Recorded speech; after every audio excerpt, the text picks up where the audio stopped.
எல்லாருக்கும் வணக்கம். நாங்கள் இன்றைக்கி என்ன பார்க்க போகிறோம்னு சொன்னால், நான் ஏன் சில்லறை விற்றுட்டு கோல்டு வாங்கியிருக்கேன், அதுக்கான காரணங்கள் என்ன, மற்றது தங்கமும் சில்லரும் இப்படி மூவ் ஆகுது, 2-3 நாள் நடந்த விஷயங்களையும் பற்றியும் பார்க்க போகிறோம். மற்றது நான் ஒரு நாளும் வீடியோ மேக் பண்ணுறதில்லை. ஏன்னா பெரிய விஷயங்கள் நடந்தால் தான் நான் வீடியோ மேக் பண்ணுவேன். ஏன்னா ஏற்கனவே நான் இப்போ நடக்கிற விஷயங்கள், கடைசி 2 நாள் நடந்த விஷயங்கள் நான் ஏற்கனவே போன வீடியோவில் பேசிட்டேன். ஸோ அதில் ஏதாவது மாற்றங்கள் வந்தாலோ இல்லாட்டி பெரிய மூவ்கள் நடந்தாலும் தான் நான் வீடியோ மேக் பண்ணுவேன். அதுக்கான காரணங்கள் என்ன, மார்க்கெட் என்ன சொல்லுதுன்னு. இல்லாட்டி ஒரு நாளும் வீடியோ மேக் பண்ணுறதுல அர்த்தம் இல்லை என்னை பொறுத்தவரை. நீங்கள் உங்களுக்கு அப்படி நான் வீடியோ மேக் பண்ணாத டைம் ஏதாவது டவுட் வந்தால் நீங்கள் போன வீடியோவில் போய் பார்க்கலாம், என்ன பேசியிருக்கேன், எப்படி செஞ்சுருக்கிறேன். அப்படியும் இல்லாட்டி நீங்கள் இந்த யூடியூப்பில் போய் பார்த்தீங்கன்னா போஸ்ட்டுக்கு போனீங்கன்னு சொன்னால் அதில் ஒரு Q&A செஷன் மாதிரி போட்டிருக்கேன். அதில் உங்களுக்கு ஏதாவது கேள்வி இருந்தால் அதில் போடுங்க, அப்போ நான் ஆன்சர் பண்ணுவேன். மற்றது இதெல்லாம் ஃபைனான்ஷியல் அட்வைஸ் இல்லை, எந்த ஒப்பீனியனை தான் நான் உங்களோட பகிர்ந்து கொள்கிறேன். ஸோ வாங்க வீடியோக்குள்ளே போகலாம். ஸோ இது US தங்கத்தில் வெளியிட சார்ட். இது US டாலரில் தங்கம் எப்படி மூவ் ஆகுது, சில்வர் எப்படி மூவ் ஆகுது. நான் சொன்ன மாதிரி போன வீடியோவில் சொன்ன மாதிரி இந்த டார்கெட் இப்போ ரீச் ஆகிடுச்சு. அதாவது 4555 5000க்கு போகும்னு சொன்னான் போன வீடியோவில். ஸோ இப்போ 5091 நிற்குது. ஸோ அடுத்த டார்கெட்டுங்களுக்கு 5600 கிட்ட போகிறதுக்கு சான்ஸ் இருக்குது. அதே மாதிரி தான் சில்வரில் அதே மாதிரி செகண்ட் டார்கெட் ரீச் ஆகிடுச்சு, 108 ரீச் ஆகிடுச்சு. அடுத்த டார்கெட் 132க்கு போகிறதுக்கு சான்ஸ் இருக்குது. ஸோ அதுதான் நாங்கள் அடுத்த டார்கெட் சில்வருக்கு. நான் இப்போ 108 இந்த டார்கெட் ரீச் ஆனோடனே என்னிட்ட இருந்த சில்வரில் 30% சில்வர் நான் விற்றுட்டு கோல்டில் வாங்கிட்டேன். ஏன்னா இந்த டார்கெட் ரீச் ஆனால் நான் முந்தையே சொன்னான், என்னோட நிறைய சில்வர் இருக்குது, என்ன நல்ல ஓட்டம் ஓடினதால், அதனால் திருப்பி ரீபேலன்ஸ் பண்ணுறதுக்காக 30%, இப்போ 100 ரூபா சில்வரில் இருக்குன்னு வைங்க, 30 ரூபா விற்றுட்டு அந்த 30 ரூபாயை கோல்டில் போட்டுட்டேன். அதுக்கு பிறகு நான் சொல்கிறேன் ஏன் அப்படி போட்டினான்.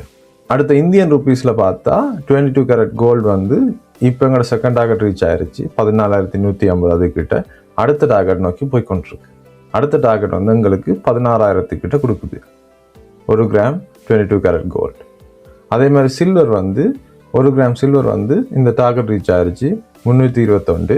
அடுத்த டார்கெட் நோக்கி போய்கொண்டிருக்கு 381. ஸோ இதுதான் அடுத்த டார்கெட்டுகள். கோல்டுக்கு இது டார்கெட் 16000 கிட்ட, சில்வருக்கு 385. அதுதான் அடுத்த டார்கெட் நோக்கி போய்கொண்டிருக்கு. ஏன் இந்த சில்வர் இப்படி மூவ் ஆகுதுன்னு சொன்னால், கோல்டு மூவ் ஆகுதுன்னு சொன்னால், ஒரு விஷயம் ப்ரீமியம் சில்வருக்கு ஏன் இவ்வளோ மூவ் நடக்குது, நல்லா பம்ப் ஆகுதுன்னு சொன்னால், ப்ரீமியம்னா என்ன, ஃபியூச்சர் ப்ரைஸுக்கும் ஃபிசிக்கல் ப்ரைஸுக்கும் உள்ள வித்தியாசம். நீங்கள் ஃபியூச்சரை வாங்குறதுக்கும் ஆனால் ஒரு கடையில் போய் கோல்டோ சில்வரோ, ஸ்பெஷலாக சில்வர் வாங்குறதுக்கும் இருக்கிற வித்தியாசம். ஸோ இப்போ ஃப்யூச்சரில் இது 108 ரூபா காட்டுதுன்னு சொன்னால், நீங்கள் கடையில் போய் வாங்க போனால் 120 ரூபா அப்படி ஆகுது. ஸோ இது ப்ரீமியம் கூடுது. ஏன் ப்ரீமியம் கூடுதுன்னு நான் சொன்னால், ஒன்று ஃபிசிக்கலாக சப்ளை குறைஞ்சிருக்கு, கூட டிமாண்ட் ஏறி இருக்குது, ஆனால் சப்ளை அந்தளவுக்கு இல்லை. ஸோ அதனால் அவங்க ப்ரைஸை ஏற்றி கொண்டு போவாங்க. அதனால தான் இப்போ ஃபியூச்சர்ஸ் அந்த ப்ரைஸை கேட்ச் பண்ணி கொண்டு போகுது.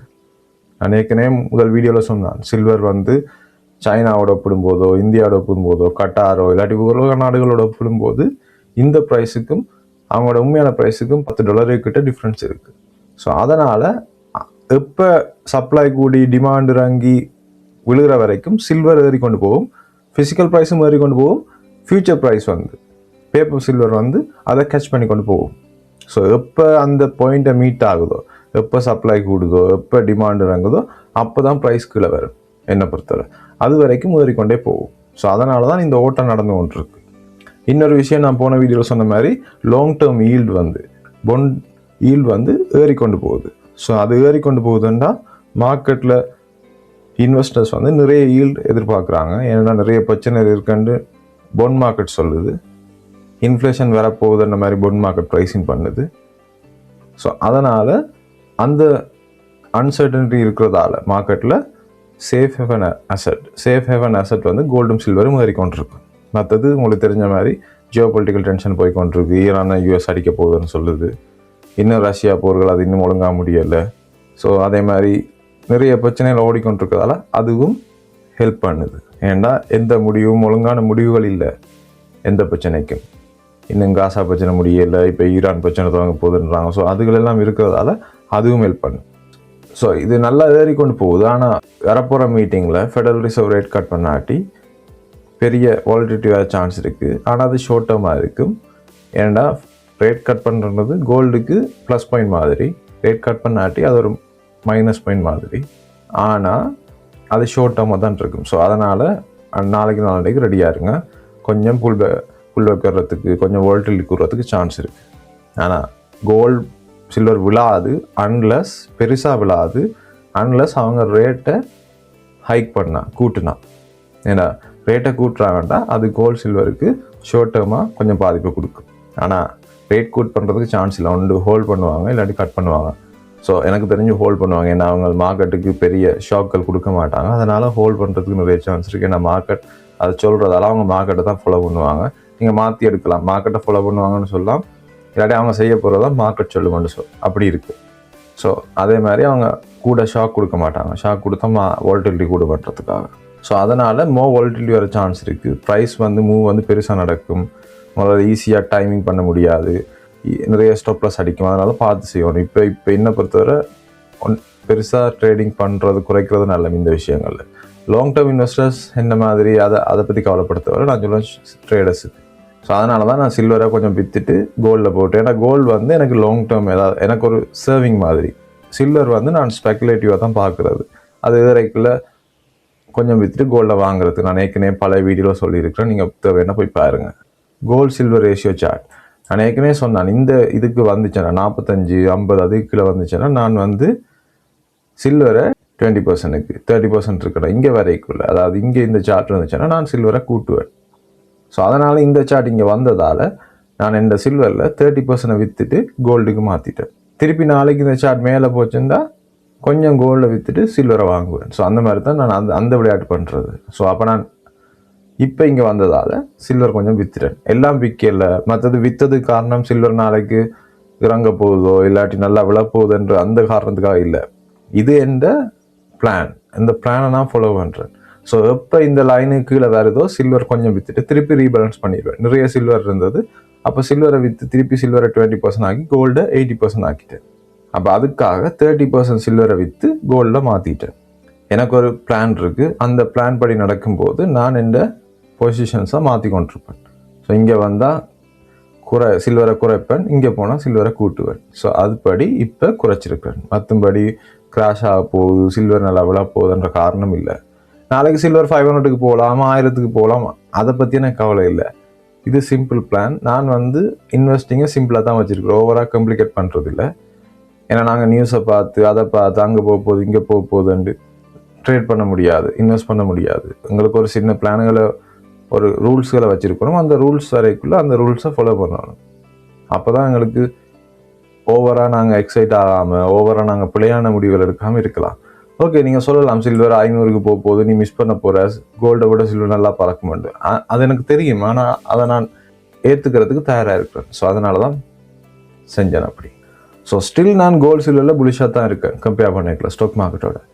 ஏன்னா நான் இன்வெஸ்டிங்கை சிம்பிளாக தான் வச்சுருக்கிறது, ஓவராக காம்ப்ளிகேட் பண்ணுறதுக்குல. ஸோ இப்போ ஸ்டாக் மார்க்கெட்டாக கோல்டாக புலிஷாக சில்வராக புலிஷாக இருக்குன்னா கோல்டு சில்வர் புலிஷாக இருக்குது. ஸோ அதனால் கோல்டு சில்வரில் நான் கூட காசு வச்சுருக்கேன் ஸ்டாக் மார்க்கெட்டோட கம்பேர் பண்ணிக்கிறேன். அதே மாதிரி சில்வரும் கோல்டும் எந்த கட்டத்துக்கு இருக்கேன்னா எதில் கூட வச்சுருக்கணும் எதில் குறைய வச்சுருக்கணும்னு பார்க்கணுமெண்டா நான் இந்த சார்ட் யூஸ் பண்ணுவேன். இங்கே இருந்துச்சுன்னா சில்வரில் கொஞ்சம் கூட வச்சுருப்பேன், 30% அப்படி வச்சுருப்பேன். இங்கே வந்துச்சுன்னா திருப்பி 20%, 15% ஆக்கும். இன்னும் நல்லா விழுந்துச்சுன்னா இப்போ 20% வச்சுருக்கேன். இன்னும் ஒரு 15 அப்படி வந்துச்சுன்னா 10% ஆக்கிடும். கோல்டை 90% ஆக்கிடும். அப்படி சின்ன சின்ன பிளான்கள் இருக்குது, ரூல்ஸ்கள் இருக்குது எனக்கு இன்வெஸ்டிங் பண்ணுறது. ஸோ அந்த ரூல்ஸை நான் ஃபாலோ பண்ணி ஆகணும். அதுக்காக தான் அந்த ரூல்ஸை நான் போட்டிருக்கேன் எனக்கே. ஸோ அதுபடி தான் வித்தனை தவிர மற்றும்படி சில்வர் நல்லா கிராஷ் ஆக போகுது, சில்வர் நல்லா விழா போகுது, அந்த விஷயம் இல்லை. நாளைக்கு சில்வர் 500 போனால் கூட ஸ்டில் நான் 20% வச்சுருக்கேன். அதனால் எனக்கு பிரச்சனை இல்லை. மற்றது கொஞ்சம் இப்போ ஏறுறது கொஞ்சம் சிக்கல். அதுக்காக நான் ஏற வேணான்னு சொல்லலை, பார்த்து செய்யுங்க. ஏன்னா இப்போ வாலட்டிலிட்டி கூட போகுது, ஃபெடரல் ரிசர்வ் மீட்டிங் வருது, நிறைய வாலட்டிலிட்டி கூட சான்ஸ் இருக்குது, ப்ரைஸ் நல்லா மூவ் ஆகுது.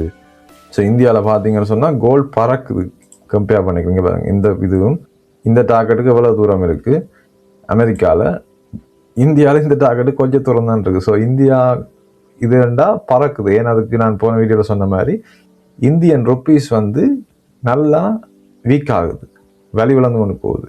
ஏற்கனவே டாலரும் வேல்யூ வளர்க்குது, ஆனால் இந்தியன் ருப்பி கம்பேர் பண்ணிக்கல, டாலரோட கம்பேர் பண்ணிக்கல நல்லா வேல்யூ வளர்க்குது. ஸோ அதனால் ஏறுது. இது ரெண்டு மாறுறதுக்கு காரணம் என்ன? இன்னொரு விஷயம், டாலர் வந்து கிராஷ் ஆகுது. டாலரையும் கிராஷ் ஆகுதுன்னா ஜப்பானில் வர பிரச்சனைகளால். ஏண்டா ஜப்பான் வந்து பொன் மார்க்கெட்டில் இருக்கிற பிரச்சனைகளால் ஜப்பான் வந்து யூஎஸ் பொன்ஸை விற்கிறாங்கன்னு எனக்கு தெரிஞ்சு விற்கிறாங்க. ஸோ அதனால் டொலர் விற்கிறதால பொன்ஸண்டா அது டொலர்னு அர்த்தம். யூஎஸில் பொன் மார்க்கெட்டில் இன்வெஸ்ட் பண்ணணும்னா நீங்கள் டொலரை உங்களோட ஓகே ஜப்பானை வச்சுக்கண்டா ஜென்னை டொலருக்கு மாற்றி பிறகு தான் இன்வெஸ்ட் பண்ணணும்.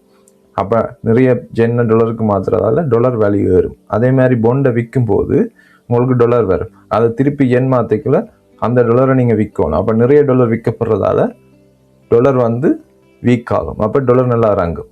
ஸோ எனக்கு தெரிஞ்சு நிறைய பொன் விற்கிறதால ஜப்பான் டொலர் நல்லா கிராஷ் ஆகுது. அப்போ அதுவும் இதுக்கு ஹெல்ப் பண்ணுது. ஸோ அதனால் இப்போதைக்கு புலிஷாக தான் இருக்குது. ஆனால் அது ஈஸியாக நடக்காது. நாளைக்கு அவங்க வந்து இன்டர்வீன் பண்ணுவாங்க.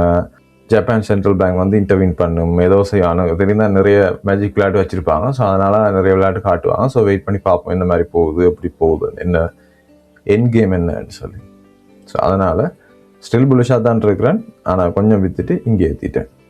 ஸோ அதுதான் வீடியோ. இந்த வீடியோ பிடிச்சிருந்தால் லைக் பண்ணுங்கள், ஷேர் பண்ணுங்கள், சப்ஸ்கிரைப் பண்ணுங்கள். உங்களுக்கு ஏதாவது கேள்விகள் இருந்தால், உங்களுக்கு வேறு ஏதாவது கேள்விகள் இருந்தால் கமெண்ட்டில் போடுங்க, நான் ரிப்ளை பண்ண பார்க்குறேன்.